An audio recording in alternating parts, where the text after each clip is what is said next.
This is a Misfit Nation production.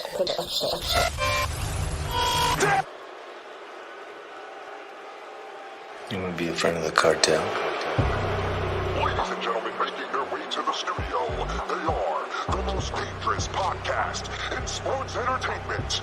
Crishaun the Don and Wunda, the Kayfabe Kartel. You're staying. You belong to the cartel now.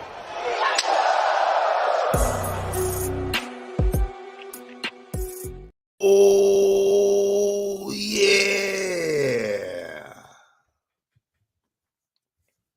Ladies and gentlemen, this is the most dangerous podcast in sports entertainment. Kayfabe.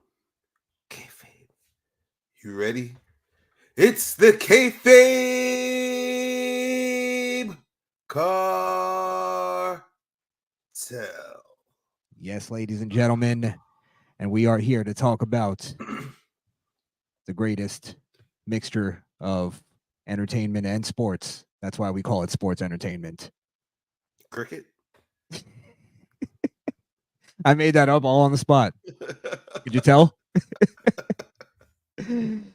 Hello, everybody. We are here to talk about our view on Raw and some wrestling topics. So you want to just jump right into Raw? Sure. Because I'll say this. I'll go out on a limb and say that Raw was actually a pretty damn good show. For the first time in a while, I could say that. I didn't see what you saw for it to be so great. Well, we had first off, I thought Braun Breaker finally had a really great showing. Okay. Should have been basically came out, cut a pretty decent promo. Wasn't the amazing, but it got to the point, and then speared Sami Zayn out of his fucking shoes. Like basically everything I said that he should have been doing from the beginning. And look at this. Finally got a pretty good reaction. Yeah. Then came back out, threw a chair at Dragunov, speared both him and Sammy, and came out standing. Yeah. Think he had a really good showing on Raw, and I think they should just keep booking him like this going forward. Don't change this, what he's doing here. They kind of were doing that at the beginning, and then they stopped. They just started putting him in regular matches. Yeah, I hopefully this time around it stays on that path and we hear more barking, because barking is this thing. Yep. And I actually heard some barking. Yeah, this week. I heard barking. And one more thing is he had a match with Dragunov, and if you notice, he dominated Dragunov pretty much throughout that whole match. Yeah. Again, I think they had that moment where they realized, okay, we got to fucking switch up with this dude because he's not getting the reactions. They're listening. So I think they're, I think they're fans of the kayfabe. Yep. Absolutely. I thought also Rhea Ripley came back. I mean, that was like, I'm not excited for her coming. Sorry, go ahead. Mommy's returned. Mommy's returned. Home. Mommy's home. I think she said mommy's back to him. Yeah. I just thought that played out very well. I'm not like, oh my God, Rhea Ripley's back. I'm more like, I just liked how that whole thing played out. They won the match. She came in at the perfect time where it was like embarrassing for Dom and Liv. Yeah. I remembered Damien kind of threw out a little hint that she was coming back to at the beginning of the show. Did he?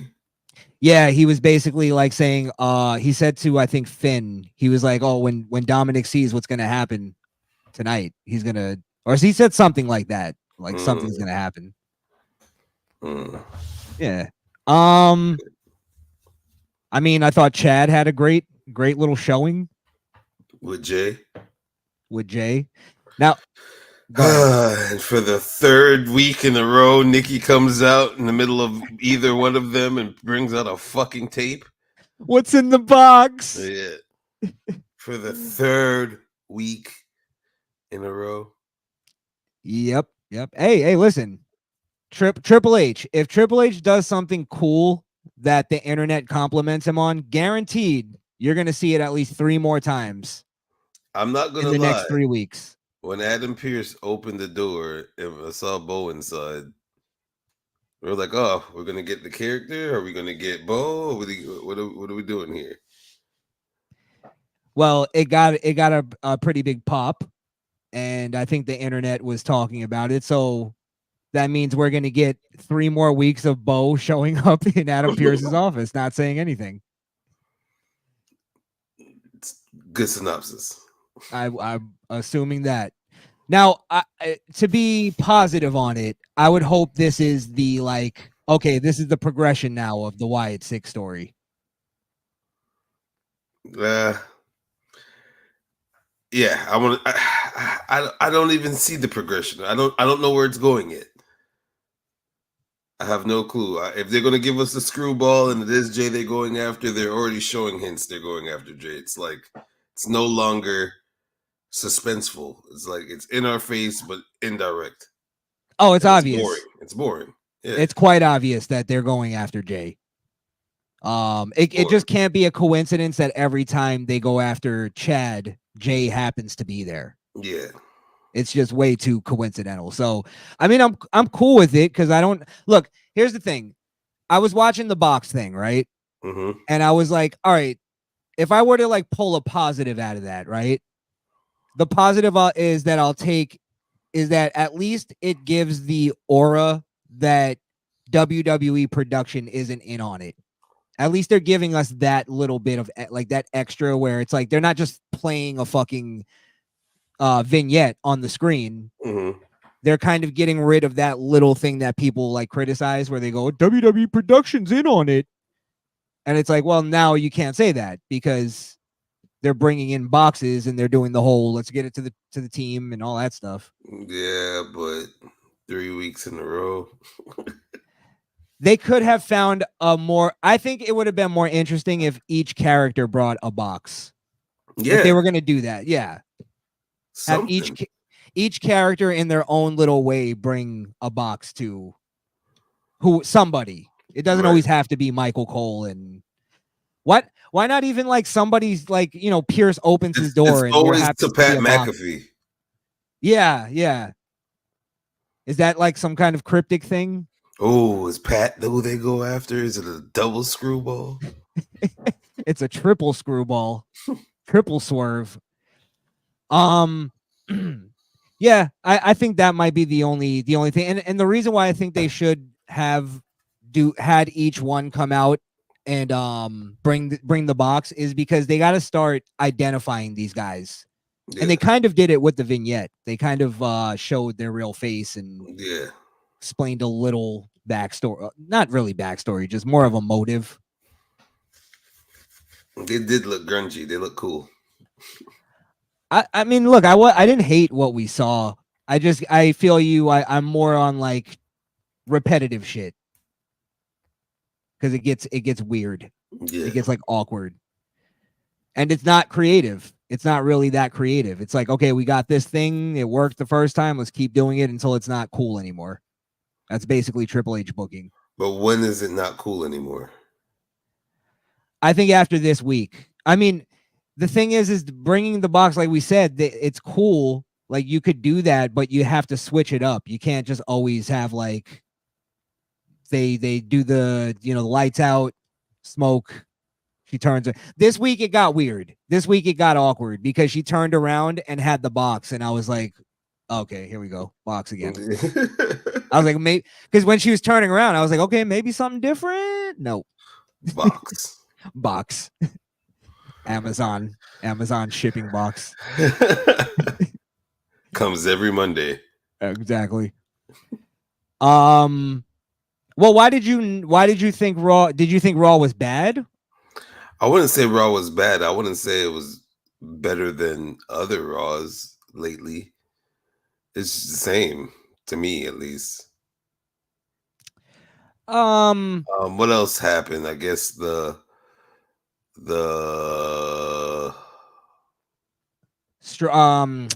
Seth Rollins CM Punk standoff. Oh, CM Punk standoff, yeah. Okay. Which honestly, I'd call promo of the week, but if you're not in agreement, then tell me why. I haven't seen SmackDown yet. Well, I mean, promo For of the the week as far as when we're doing the show. um, Go ahead. Sorry. well, considering the fact that CM Punk and Seth Rollins did have beef before the Drew McIntyre in ring, at least, because they both had beef with him personally because of the whole debacle. But Right. seeing that, it already shows to me that Seth might or might not win the title, and it'll be a CM Punk versus whoever holds the title match. Punk going for the title. Yeah, and I Well, kind of don't want to see that because he's injury prone, and what's the point? Punk is not making it like I hate to say it, but I don't think he's gonna have another match and he's gonna get injured again, and that's gonna be it. That's gonna be all she wrote for Punk. Yeah, Yeah, he's too frail. And what's funny is that's why I think Seth Rollins had the promo of the week, is because he talked about he went in on Punk about him being frail. Honestly, he out-talked Punk on it. Now I think that was done by design because Punk was like kind of like apologizing to him. yeah, But then he took it back, sort of. The backhanded apology. yeah. That's CM Punk. Yeah. Chris Jericho. What? Yeah, I mean, right. It could show that Punk has like some kind of level of maturity in the sense that he let somebody get over on him on the mic. I felt like maybe he thought he still got it. Maybe he thought he killed the mic. maybe I don't know, but it was I thought Seth looked really like he looked good at the end of it. Like Seth for the first time looked like a grown man when he left the ring. You know what I mean? I can see what you're saying. Like he wasn't laughing, he wasn't like smiling, even he wasn't doing his fucking dancing and shit. It was like it was like he broke character for a moment, and I felt it. Maybe because it is CM Punk. The last time he was like that was with Matt Riddle. Yeah, you're right. Yeah, so You're right. It might be up for good promos and a good storyline, I guess, into a probably mediocre match because CM Punk might blow a quad in the entrance. In the entrance Yeah. during its clobbering time. Yep. He throws out his fucking shoulder, his rotator cuff. Yeah, I can see it. Bound to happen. Frail Punk. He's not DM Hunk, right? Am I right? It's more like draft Punk right now. Yeah, I mean, I guess that was more or less. I don't know if we missed much from Raw. I guess the Finn Balor, Carlito, JD versus forgot who they went against. Braun Strowman and oh yeah, Miz I think Ray. No, Miz and Truth. And Miz and Truth really kind of. I know it's like sort of a nostalgia act, but that really like let me down. I was excited when they won. Yeah, they turned them into a whole comedy group, won by shenanigans, and then it was over. Yeah, pretty much. I guess I'm stupid for expecting more. R-Truth with Judgment Day over. Just killed that after he went back with Miz. And if I have to see Rey Mysterio and Dominique go against each other anymore, I'm going to puke. Well, the importance of what happened on Monday was that it was the first time he ever beat his father. He finally pinned his father thanks to Liv. That's big to him. I guess the last time we spoke about this last week, we're like Rayo race 3-0. Give it a rest. So I guess him winning it's supposed to make some kind of difference because it was a help from Liv. Well, yeah, that doesn't really play out in the father-son storyline because in reality, he didn't beat him clean. Yeah. So it's more like that could always be revisited. Like you beat me, but you never beat me clean in a 1-on-1. So go fuck yourself. Well, and There's Dominique said, I had Rhea by my side, I lost. Had Judgment Day by my side, I lost. Had Liv by my side, I won. I won. And if you notice, that's where, like, that's why they interrupted at the perfect time because they were like about to kiss, and then the music hit. Yeah. And it was like, okay, so they didn't even like give us the payoff of that. It's still up in the air. And I happen to believe, like you just said, I happen to believe that Dominic's actually going to go and be with Liv for a little bit. Yeah. Yeah. I think it might be over with him Mommy. And Rhea. Him and Mommy. Yep. You heard Liv call him Poppy or Daddy or whatever. I mean, in reality, you're going with Liv. She's giving it up. Fucking slapping you around, you're calling her mommy. That's like, all right, this is getting weird. Yeah, I mean, Rhea could get it too, but if it was a choice between her and Liv, I'm going Liv. Yeah. All right. I guess that's all the big things from Raw. I don't think we missed anything here. What about the Selena Vega? I said big things. Oh, big things. That's a big thing, man. I mean, listen, I like me some Selena, but not for wrestling. Oh, I guess what about when Sheamus was trying to make up with Pete Dunne? Pete Dunne walked off. Bronson whooped his ass. Is that coming into anything? Maybe a Sheamus Pete Dunne match. That's probably it. How fun. So all the fucking indie fanboys could jerk off to it. That's pretty much it. And Peter Ortiz asks, does anyone care about Karen Cross versus New Day storyline? Wow, I forgot that was happening. I guess Kofi's injured for a few weeks after that attack.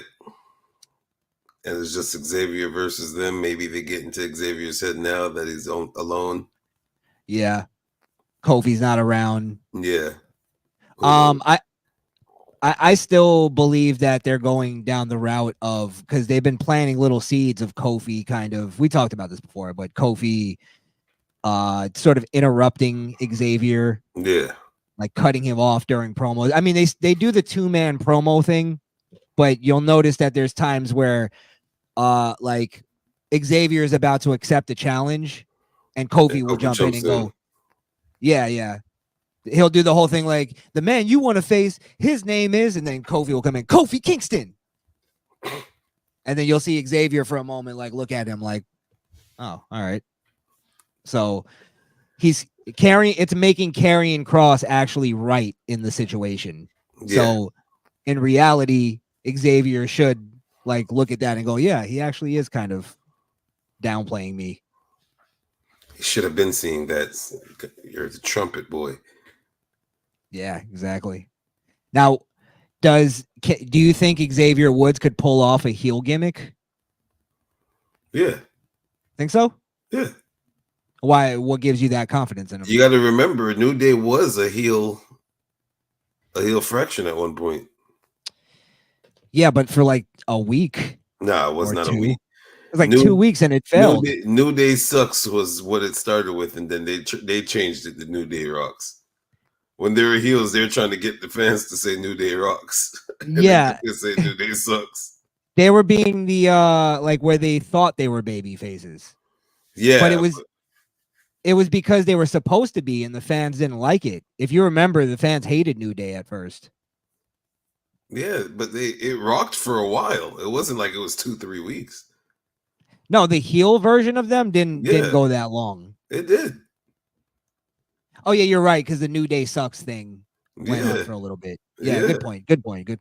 But they were no. Sorry, this is where I missed it. If you remember, they originally were doing almost like when they all kind of got together, Xavier was almost doing like a militant kind of thing. because everybody was talking about it being the new Nation of Domination because he kept coming out in suits and being really serious. Yeah. But you have to, Xavier's not one of those, I'm a beat your ass vicious heels. He's going to be one of those annoying heels. And he could pull that off. Like Lex Luthor or whatever. He's like a smart heel. Yeah. He's going to be more like who can I compare him to? Like that nerdy dude that used to be in the Nation of Domination. Yeah. More like that. Yeah. I mean, look, when he was doing the sort of militant thing, it wasn't that it was bad. It was just not like well worked out. So he could possibly like pull something off like that. And he will be automatic heel if he turns on Kofi. Oh, that's going to be big though. Cause there's like still a lot of New Day fans. Yeah. That is literally one of the longest running stables. Yeah. It's now spanned over two eras. Yep. So I guess technically 3, because what, PG, Pandemic, PG, Thunderdome, and Renaissance. Yeah, exactly. All right. What's your thoughts, real quick, on? I'm gonna say his name. Hopefully, he doesn't appear. Joe Hendry. I believe in Joe Hendry. I have no clue who that white boy is, bro. You could take away my wrestling credibility, but who the fuck is Joe Hendry? He's basically an average wrestler with a great smile, so we pretend he's amazing. It's ironic, we get it. So his gimmick is he's a terrible wrestler, but his smile's great. I wouldn't say he's terrible. He's okay in the ring, but he has one thing I'll say that I like about him is he does have a personality. He's okay on the mic. So is he like, I have he's good on the mic. Sorry, go ahead. Is he one of those, I have charisma, I fight to see another day if I lose? No, this is kind of what bothers me about his promos. It's one of the Shakespearean guys. Oh, I'm here to take the day. Oh boy. It's almost basically a Bolieve character. It's like an inspirational kind of. We believe in this guy. We believe. Yeah. Basically, he's the Miles of wrestling, and he sings songs. Listen, he like makes parodies and stuff. Anybody that rocks around with bleach blonde hair and a brown beard is a fucking douche. That's the gimmick, though. I think he's a dude. But that's what I think these new wrestling gimmicks, like a lot of these, they're basically like, because I was watching, like, I was trying to find out about him. I was trying to learn about him, honestly. And I was like, okay, let me click on this video of this guy that made a video about him. And it's like 5 reasons why Joe Hendry is the greatest wrestler ever. Number 1, he's got the greatest wrestling prowess ever, and he's got the muscles of steel. It's like they're part of the gimmick. You know what I mean? Like they play along with it, and that's what it is. His song, he's a singer. Like he's a decent singer. He's not great. He's a decent singer. But then when the wrestling fans talk about him, he's the greatest singer ever. He rivals Freddie Mercury and Michael Jackson himself. You get what I mean? It's like we're part of it.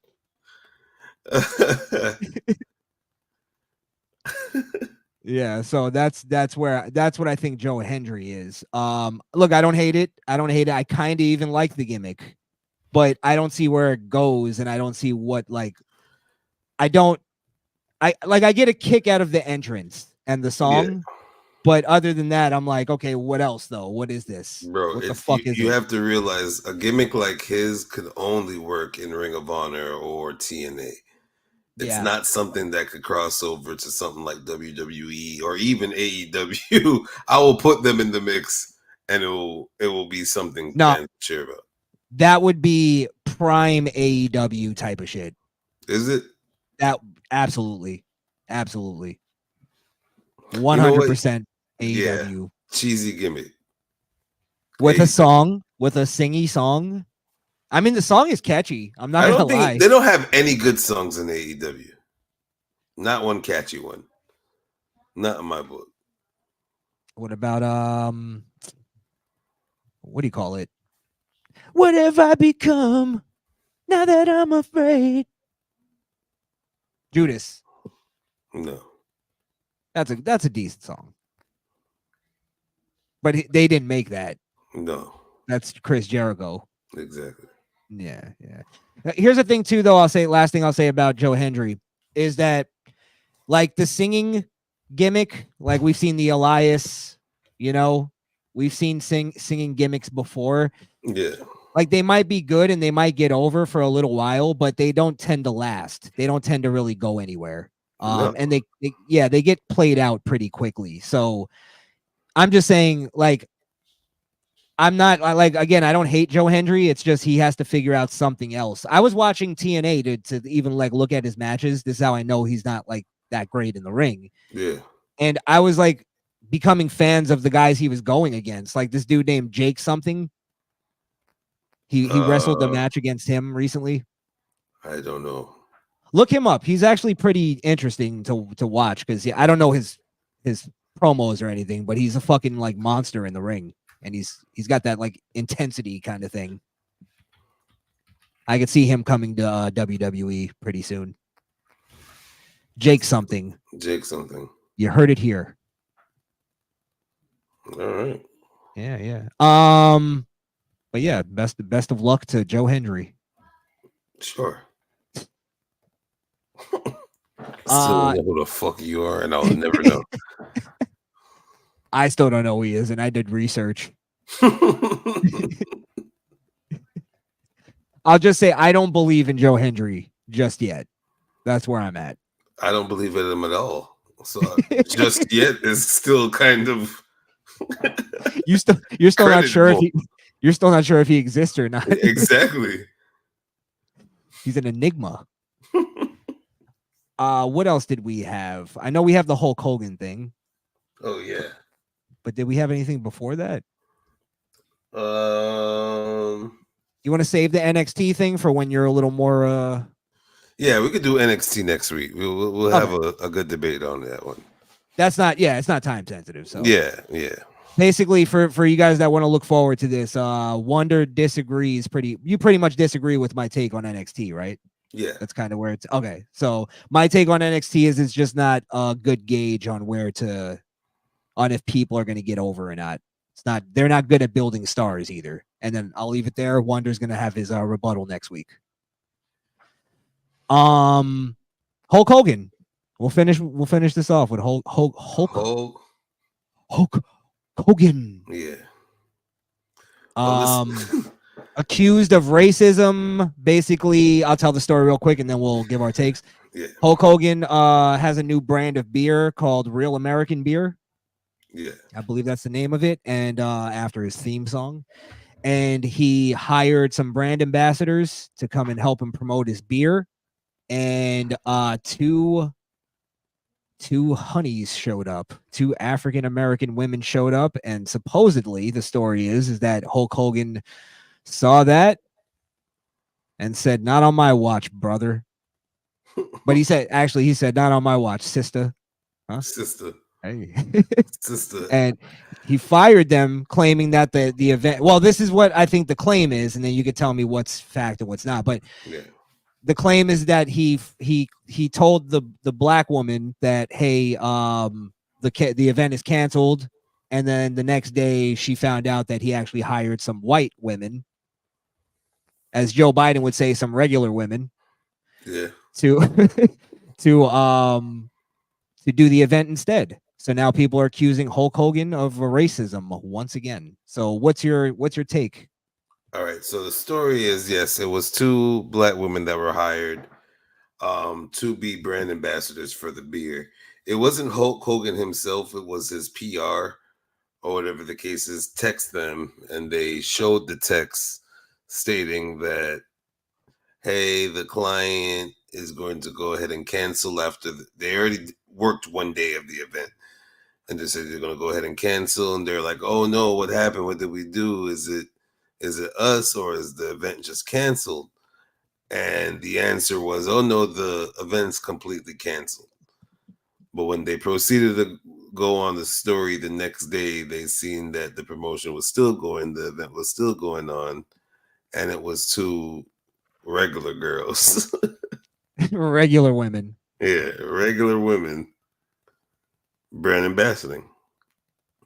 I have no other story other than that. There was no other details that came out to say these women were smoking Black and Milds and drinking 40s or anything like that.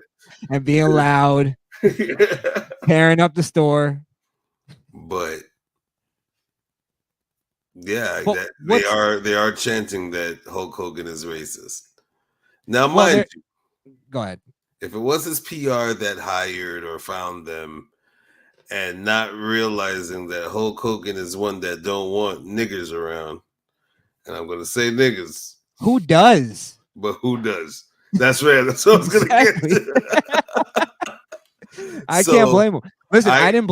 Oh, go ahead. Yeah, I can't blame Hulk Hogan if he saw them and go, "Oh, you're going to attract the crowd that I'm really not fucking with.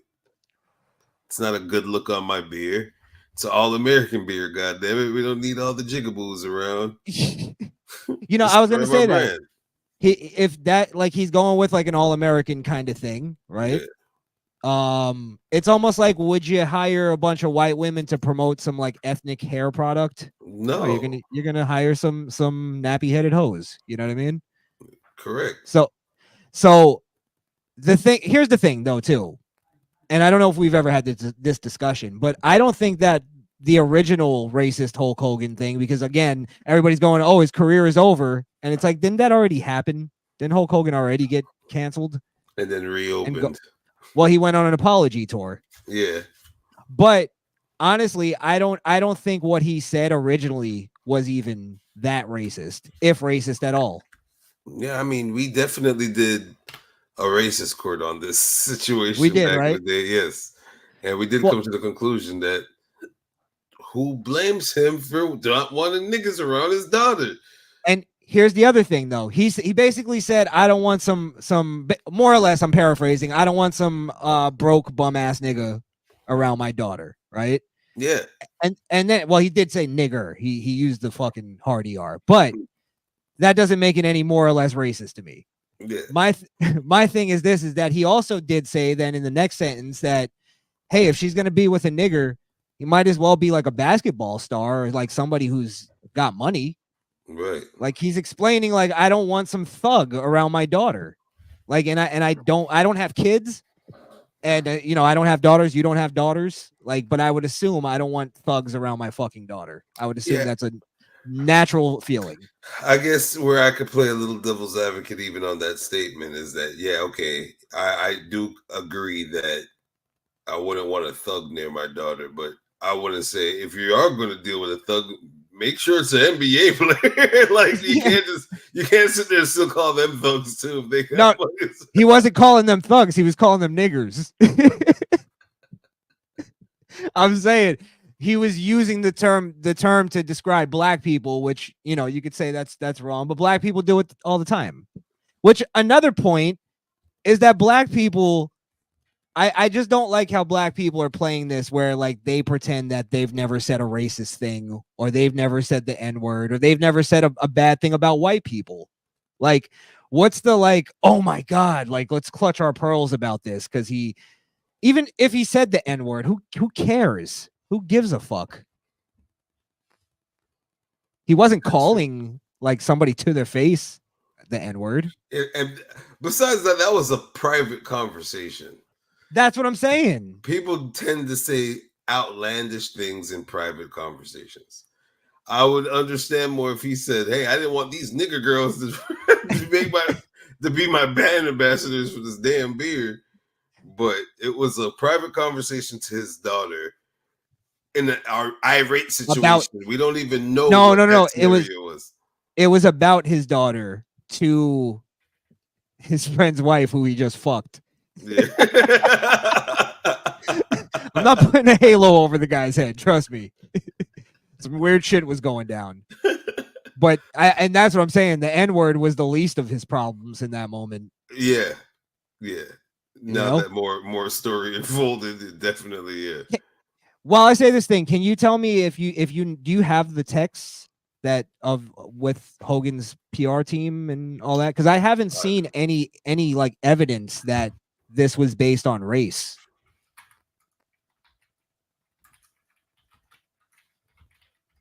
And I'm not using that as like an excuse because I don't care either way.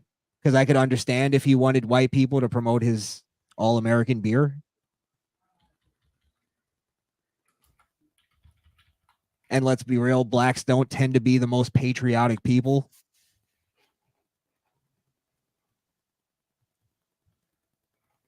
Blacks still tend to be the most patriotic people.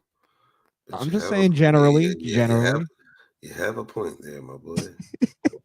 You have a point there. It's demographics, bro. That's all. And also, let's be real, brand ambassador, I've done it before. It's all about demographics. It's all about like, and here's the thing too about that is it's really a lot of black and Hispanics that are killing that. Hispanics mostly kill brand ambassador work. They're eating that up. It's good money if anybody ever everybody's looking for work right now. Is this it? Yeah. Okay. Let me make it a little bit bigger. It's kind of hard to read. Hold on. Okay. Essence, you didn't. Oh, thank you. You didn't do anything wrong at all. In fact, I'm sure you did great. But this client wants us to cancel the rest of the events this week. I'm really sorry. Oh my God, what happened? Oh, let me do it.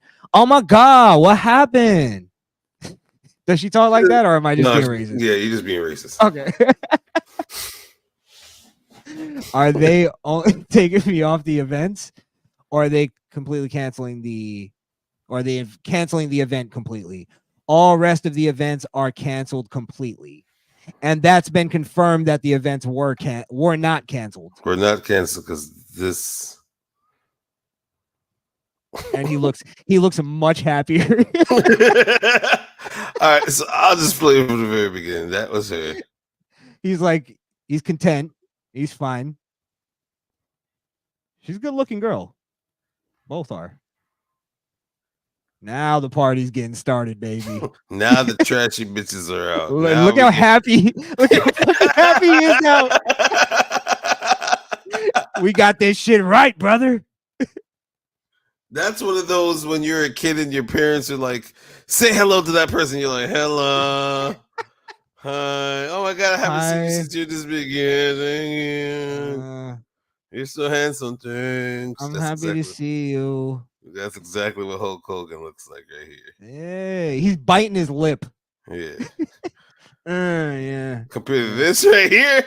Yeah. White women. Love me some white women. Hulk Hogan loves him some white bitches. He loves him some albino Nutella. I tell you that much, boy.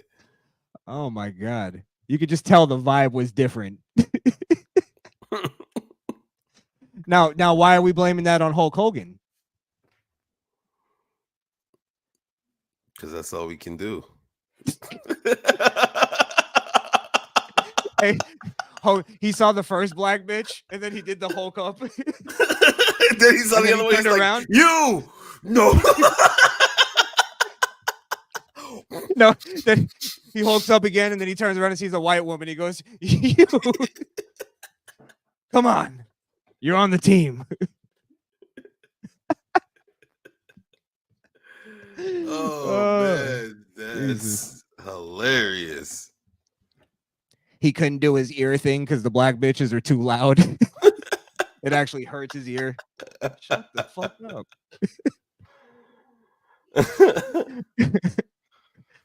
Oh man. Yeah, I don't know. Honestly, I don't give a fuck if Hulk Hogan's racist or not. I really don't care anymore with that type of shit. Yeah. Honestly, I wish there was more context. Because I'm pretty sure there's a reasoning on why. Well, it's mainly it's definitely got to be racism because he was caught saying the N-word once in private. Fucking 15 years ago. And it's like, and that's why I'm very big on like not apologizing for shit, because look at all the apology tour that he went through and fucking taking pictures with the New Day, going to their like press conferences, like doing up, down, down for free. You know what I mean? It's like he did all that and it doesn't fucking matter at the end of the day. Nobody's ever going to forgive him. So fucking be a racist. Get white women to promote your shit. Yell at your team, say don't ever fuck up like that again. Her name was Essence Janae. You could not mess that up. Essence Janae. Yeah, that definitely sounds. And yeah, I mean, look, no size to her even. She's probably great at what she does. Yeah. I don't know. I've seen some pretty good brand ambassadors. I wasn't like all that great at it. I was just good at talking to people, but attracting people and going out and being outgoing, that's like black women are great at that shit. Yeah. So, you know. I'll give them their power when they have it. Their props when it's due. Their props, yeah. I want to give them any power, but props. Hey, it's a power to be a fucking trophy for someone's business. Hey. All right. And attraction is a big thing in brand ambassador work. Yeah. Being attractive. Maybe that's why I wasn't good at it. A little self-deprecating humor there. Yeah, you're ugly as shit, bro. Thank you. Like a Paris wet ball sack. Jesus. I didn't ask you to join in. That's why it's self-deprecating, Wonder. Oh man. Like, I'm gonna log off now.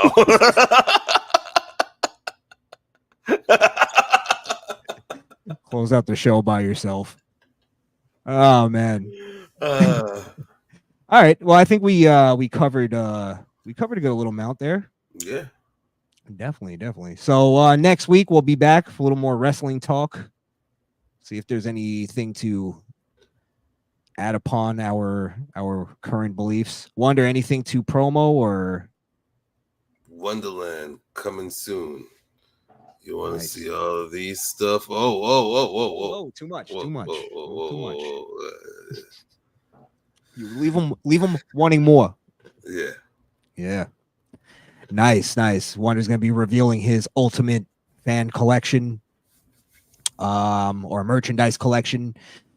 And tomorrow we will be doing a Misfit Nation podcast. Tomorrow, we're not sure the time. I'll try to like maybe throw out a time at some point, but yeah, we'll get that together. But tomorrow, definitely, usually we do a little later in the evening, little late night show. Maybe do some call-ins. We'll figure all that shit out. But thank you guys for watching. This has been the Kayfabe Kartel, and only thing left to do is run.